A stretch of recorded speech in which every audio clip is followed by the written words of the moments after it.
जय हिंद बच्चों, महामना इंस्टीट्यूट के इस YouTube चैनल पे आप सभी का स्वागत है। मैं अविनाश सर। क्लास 10 बायोलॉजी आप पढ़ रहे थे, यानी हम सभी लोग मिल करके पढ़ रहे थे पोषण, जीवों में पोषण आखिर होता क्या है। ये सारी चीज़ें हो गई थी पिछले वीडियो में, आप देख सकते हैं।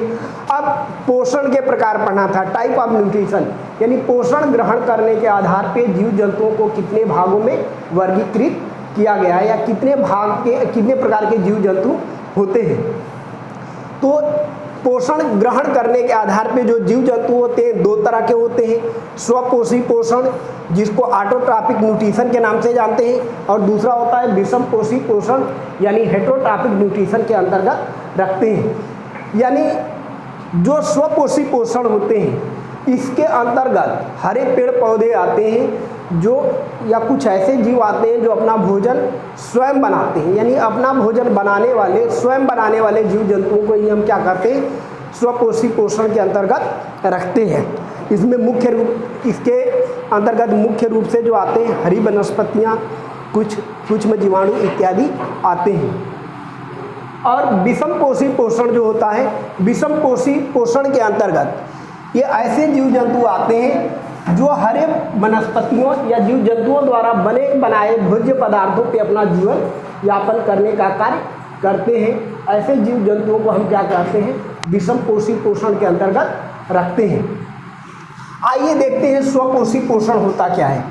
ठीक है, तो ये तो इसके अंतर्गत जानते हैं कि हरी वनस्पति और जीव कुछ निम्न स्तर के जीव आते हैं।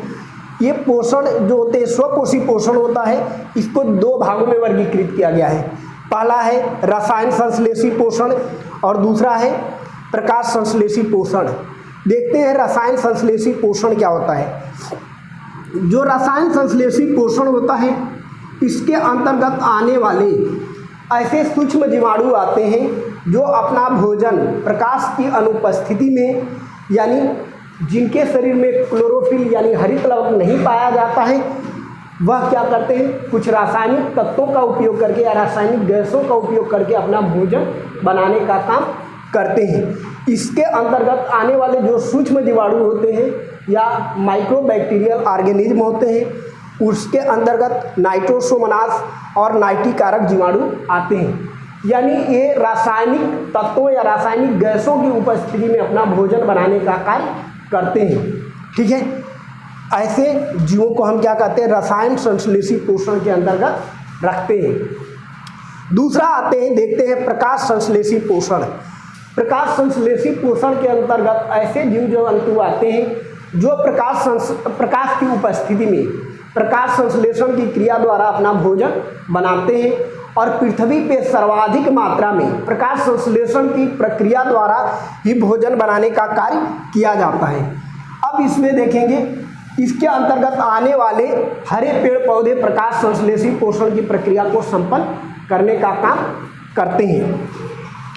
आइए देखते हैं प्रकाश संश्लेषण होता क्या है। बहुत ही इंपॉर्टेंट टॉपिक है प्रकाश संश्लेषण। लगभग हर साल इस क्वेश्चन को पूछा जाता है, प्रकाश संश्लेषण की क्रिया को परिभाषित कीजिए, उसके जो रिएक्शन है उसको बताइए। ठीक है, तो आइए देखते हैं कि प्रकाश संश्लेषण की प्रक्रिया होती क्या है। पौधों में प्रकाश संश्लेषण यानी photosynthesis process in plants, green plants, यानी हरे पेड़ पौधों में प्रकाश संश्लेषण की प्रक्रिया होती क्या है, इसके बारे में देखते हैं। इसके अंतर्गत जो हरे पेड़ पौधे होते हैं वातावरण से क्या करते हैं, कार्बन डाइऑक्साइड लेते हैं जो गैसीय अवस्था में पाया जाता है, यानी वातावरण से कार्बन डाइऑक्साइड गैस को अवशोषित करके, यानी उसको ग्रहण करके मृदा या मिट्टी में जो जल व खनिज लवण पाए जाते हैं, यानी जो जल होता है उसमें खनिज लवण होते हैं गुलित अवस्था में, उस जल को अपनी जड़ों द्वारा अवशोषित करके पौधों के विभिन्न ऊपरी भागों या शाखाओं तक पहुंचाने का काम करते हैं।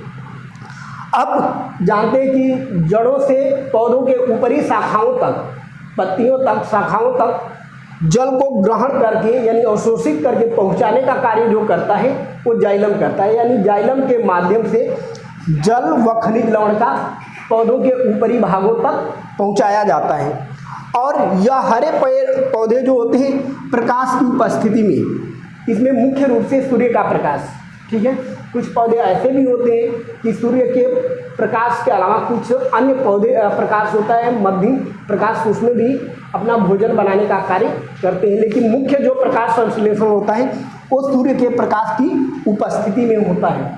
पौधों की पत्तियों में, यानी जितने भी ग्रीन प्लांट होते हैं यानी हरे वनस्पतियाँ होती हैं, उनकी पत्तियों में, शाखाओं में व तनों में क्या होता है, क्लोरोफिल पाया जाता है, यानी पर्णहरिम पाया जाता है, ठीक है।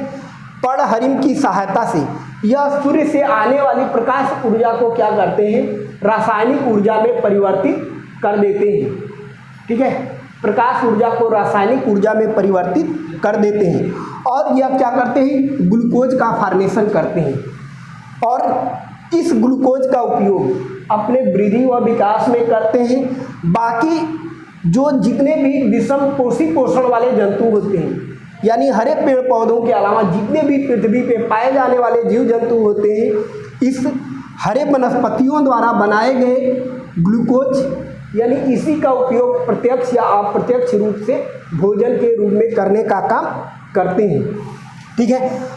इस ग्लूकोज बनने के अतिरिक्त जो पेड़ पौधे होते हैं जल के अणु को वातावरण में वाष्प के रूप में उत्सर्जित करने का काम करते हैं और उसके साथ साथ ही ऑक्सीजन गैस को इस वातावरण में मुक्त करने का काम करते हैं। अगर इस रिएक्शन को देखा जाए तो हरे पेड़ पौधे 6CO2 यानी कार्बन डाइऑक्साइड के 6 अणुओं को अवशोषित करते हैं वातावरण से, जल के 12 अणुओं को मृदा से यानी पृथ्वी से अवशोषित करते हैं, ग्रहण करते हैं। सूर्य के प्रकाश की उपस्थिति में यह क्या करते हैं, पौधों की पत्तियों में पर्णहरिम यानी क्लोरोफिल पाया जाता है और इसी प्रकाश ऊर्जा को क्या करते हैं, रासायनिक ऊर्जा यानी ग्लूकोज में परिवर्तित करने का काम करते हैं। इसके साथ साथ इसमें 2 तरह की और प्रक्रियाएं पाई जाती हैं, एक होता है ऑक्सीकरण और दूसरा होता है अपचयन, ठीक है। ऑक्सीडेशन एंड रिडक्शन, ये दोनों प्रक्रियाएं साथ साथ चलती हैं, जिसके द्वारा क्या होता है, ग्लूकोज का निर्माण होता है प्लस जल अणु का निर्माण होता है जो वाष्प के रूप में वातावरण में मुक्त हो जाते हैं, प्लस ऑक्सीजन गैस वातावरण में मुक्त होती है। और जितने भी ऑक्सीकरण करने वाले यानी ऑक्सीश्वसन करने वाले जीव जंतु होते हैं, ठीक है, वे क्या करते हैं, इसी ऑक्सीजन का उपयोग श्वसन की प्रक्रिया में करने का कार्य करते हैं और ये पौधे क्या करते हैं, जल को वाष्पोत्सर्जन के माध्यम से वातावरण में मुक्त करने का काम करते हैं। तो बच्चों, ये रहा पौधों में प्रकाश संश्लेषण की प्रक्रिया यानी photosynthesis process in green plant, ठीक है। अब इसके आगे का जो भी टॉपिक है उसको हम नेक्स्ट सेक्शन में पढ़ेंगे। यदि आप इस YouTube चैनल पे, महामना के इस YouTube चैनल पे नए हैं तो इस वीडियो को लाइक करें, शेयर करें और बेल आइकन को प्रेस करें, जिससे आप लोगों के पास इसकी नोटिफिकेशन जल्द से जल्द मिलती रहे। और इस वीडियो को हो सके तो शुरू से अंत तक देखें, जिससे आपको नोट्स बनाने में या पढ़ने में कोई असुविधा न हो, ठीक है। अगर कोई आप कमेंट देना चाहते हैं इस सब्जेक्ट से रिलेटेड या किसी भी सब्जेक्ट, जितने भी टॉपिक बनाए गए हैं, चाहे फिजिक्स, केमिस्ट्री, बायोलॉजी या इंग्लिश का, उसमें कमेंट कर सकते हैं।